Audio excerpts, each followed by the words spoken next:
Holiday Adobe in mid-March. Today we're going to take a little walk around of the garden. Since you can't come and visit us, we're going to bring the garden to you. I am Dave Hannings, the volunteer garden director here at the Adobe. Thomas Kessler, the executive director, is my cameraman. And here we are at the Adobe garden. Beautiful but slightly windy day today. We're going to have a little walk around and show you a few things. We hope to do this maybe every month and show you what interesting things are going on here in the garden. So we will start our little walk now. There's all sorts of things sprouting and growing, and we've had a very good spring. We've kind of missed the foxgloves here, but I'll show you some foxgloves in a minute.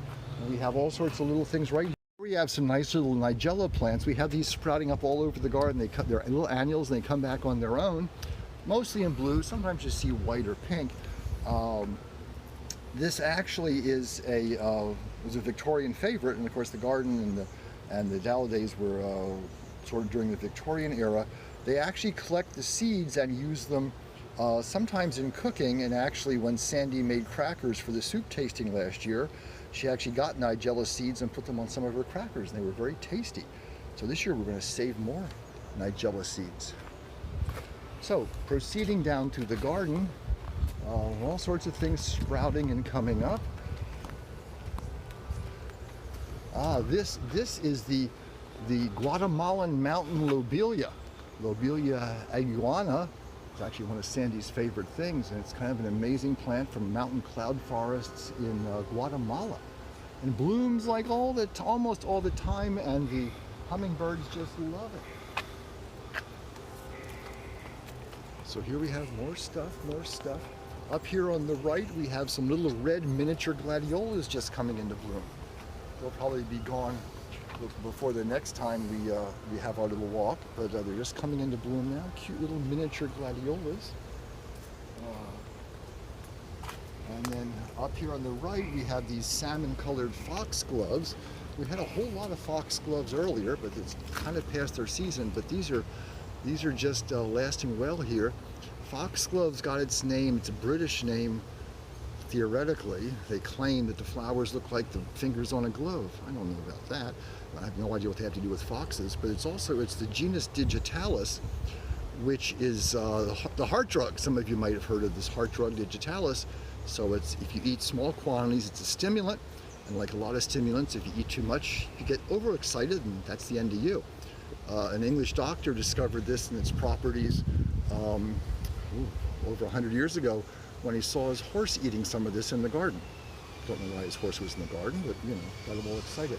There's a few white ones over there just finishing up. They typically little spots in the throats. They often have those. And we'll go over this way. We're about to have the pink marshmallow callas. I brought the seeds back from South Africa 20 years ago. And these are the white callas with a very pale pink center, which would be very interesting. Hopefully there'll be a bunch of those for the next time we do this.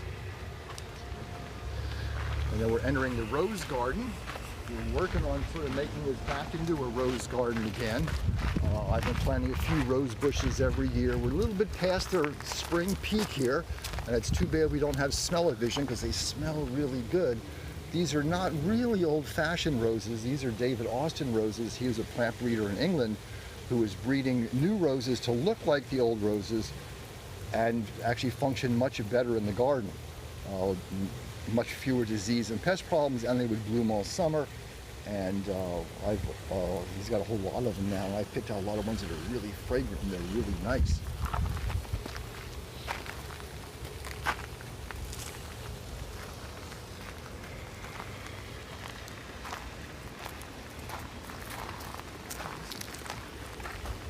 That is the native Philadelphus or mock orange.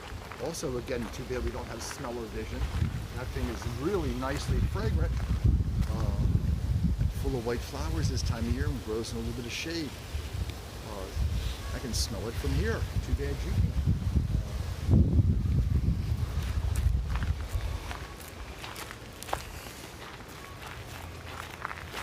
And here we have a bunch of different flowers. It's a little patch of cut flowers. The tall white one is Jasmine Tobacco, grown for its beautifully fragrant flowers. Again, we got some white foxgloves. The ferny stuff is the fennel, sort of reaching out from the little herb patch. And a variety of other things in here coming up and growing and blooming. Many of them have reseeded themselves from previous years. More of the Nigella. That's the little white flowers there, the feverfew, which the family probably would have had because you take that if you have a headache or a fever or something, you make a tea out of the dried flowers.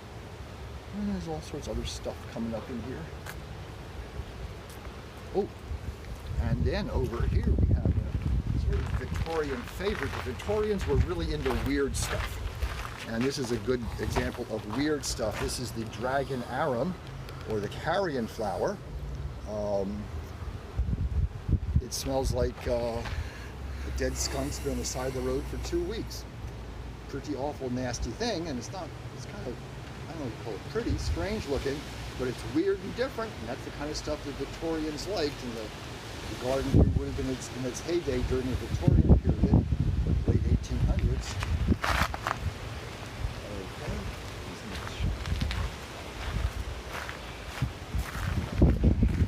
Heading toward the vegetable garden now. The idea in the vegetable gardens is to grow a lot of French heirloom vegetables the family would have had right here. We have French sorrel, a really nice looking crop of French sorrel. French sorrel is famous for making a cold soup, cold sorrel soup. The leaves are very sort of spicy, lemony tasting, and they also are nice in a sandwich and mixed in a salad. You probably wouldn't want to have a salad that was entirely made out of the leaves of this. It might be a little strong, but it makes a nice cold soup. A couple of leaves on a sandwich or on a hamburger, and mix them in a salad would be great. Then to the right of that, we have the straw flowers.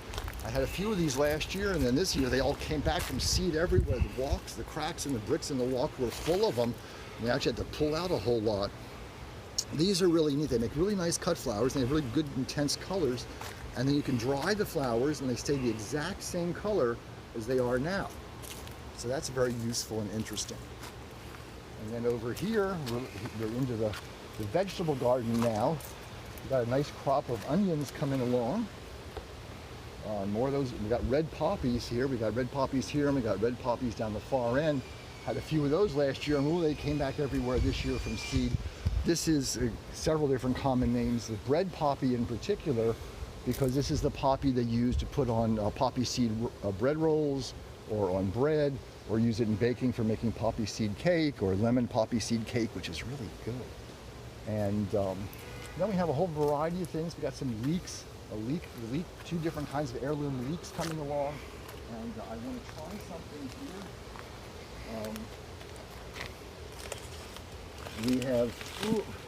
We have red turnips. Yeah, nobody likes the turnips. I can't give them away, but I think turnips are really fun to grow. And this is a red one, very white in the center. Doesn't taste like a whole lot, but it's good.